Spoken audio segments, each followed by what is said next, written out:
ولا تناجشوا، تناجش کہتے ہیں کہیں سودا کرنے میں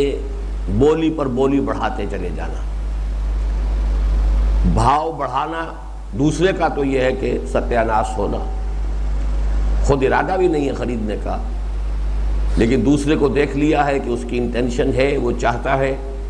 تب اس کے اوپر قیمت بڑھا رہے ہیں۔ ولا تباغضوا، اور بغض نہ رکھو ایک دوسرے سے۔ بغض اصل میں کہتے ہیں ایک ایسی قلبی کیفیت کو کہ بلا سبب کوئی شعوری طور پر آپ معین بھی نہ کر سکیں کہ اس سے مجھے شکایت کیا ہے، لیکن یہ کہ کچھ ایک الرجی سی ہو جائے، طبیعت کے اندر جو ہے اس سے ایک کھچاؤ پیدا ہو جائے، اسے کہتے ہیں اللہ واسطے کا بیر، خدا واسطے کا بغض، یعنی کوئی سبب نہیں، پتہ نہیں اسے مجھ سے اللہ واسطے کا بیر ہے کوئی۔ تو یہ جو بغض ہے در حقیقت یہ اس کیفیت کا نام ہے۔ اب اگر کسی نے آپ پر زیادتی کی ہے اور زیادتی کی وجہ سے آپ کو کچھ ملال ہے، رنج ہے، وہ ایک دوسری بات ہے۔ اس میں تو قرآن نے یہاں تک کہا ہے کہ لا یحب اللہ الجہر بالسوء الا من ظلم، اللہ تعالیٰ کو بدگوئی پسند نہیں ہے مگر اس شخص کے لیے جس پر کہ ظلم ہوا ہے۔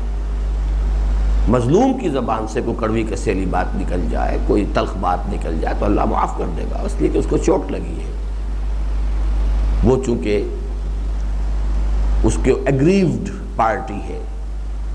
لیکن یہ کہ کوئی سبب بھی نہیں ہے، کوئی خاص بات نہیں ہے، پوچھئے تو کوئی بیان نہیں کر سکیں گے، لیکن خام خواہ کا خدا واسطے کا بیر۔ ولا تدابروا، ایک دوسرے کو پیٹھ نہ دکھاؤ۔ یہ پیٹھ دکھانا بھی اس کے بہت سے مراحل ہیں۔ ایک تو یہ بھی ہوتا ہے کہ آپ کو کوئی شخص پسند نہیں ہے، وہ اگر آیا تو آپ نے پیٹھ موڑ لی، you don't want to face him, you don't want to see eye to eye with him، یہ اس کی ہلکی ترین شکل ہے۔ اور ایک یہ ہے کہ کسی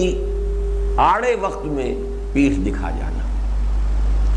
یہ آگے بھی آئے گا یہ مضمون جو ہے اس حدیث کے اندر۔ وَلَا تَدَابَرُوا، don't turn away from each other۔ وَلَا يَبِعْ بَعْضُكُمْ عَلَى بَيْعِ بَعْضٍ، ایک تو وہ تھا کہ قیمت ہی بڑھانے کے لیے خام خواہ کی فیک بولی دے رہا انسان، اور ایک یہ ہے کہ کسی کا کوئی شخص سودا کر رہا ہے، اب آپ کو معلوم ہے وہ سودا کر رہا ہے، آپ نے آ کے اس کے اوپر مزید اپنی آفر کر دی، یہاں آپ خریدار ہیں، اس سے بھی روکا گیا۔ پہلا شخص آیا ہے وہ سودا کر رہا ہے، لیٹ ہم ڈیسائیڈ، یا سودا ہو جائے یا یہ کہ وہ فروخت کنندہ جو ہے انکار کر دے۔ If it has been decided this way or that way, then you can go ahead۔ اس نے انکار کر دیا، نہیں صاحب اس قیمت پہ مجھے پڑتا نہیں کھاتا، میں نہیں دوں گا، اور وہ خریدار چل پڑا، اب آپ جا کے اس کے لیے خریدار، یہ دوسری بات ہے۔ لیکن بیع کسی کی ابھی ہو رہی ہے اور آپ اس کے اوپر جو ہے قیمت بڑھا کر اور اپنی اس قیمت کو چیز کو حاصل کرنا چاہیے، گویا کہ بہت بڑی زیادتی ہے، بہت غلط حرکت ہے۔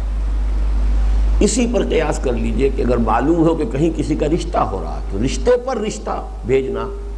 یہ بھی در حقیقت بہت بری حرکت ہے۔ ہاں آپ ویٹ کر سکتے ہیں کہ اگر وہاں سے وہ انکار ہو جائے، کسی وجہ سے وہ بیل منڈے نہیں چڑھی ہے، پھر یہ ہے کہ آپ پیغام بھیجیں، کوئی رشتے کی بات ہو تو صحیح ہے، لیکن جبکہ معلوم ہے کہ ابھی ان کی جانبین کی بات چیت چل رہی ہے اور اسی دوران میں جو ہے آپ بھی ایک خواہش مند کی حیثیت سے آپ نے بھی پیغام بھجوا دیا، تو یہ بھی اسی کے تابع ہو جائے گا، یہ غلط ہے۔ اب دیکھیے کس قدر باریک بینی کے ساتھ معاشرے کے اندر جن چیزوں کی وجہ سے کہ نفرت پیدا ہوتی ہے، رنجش پیدا ہوتی ہے،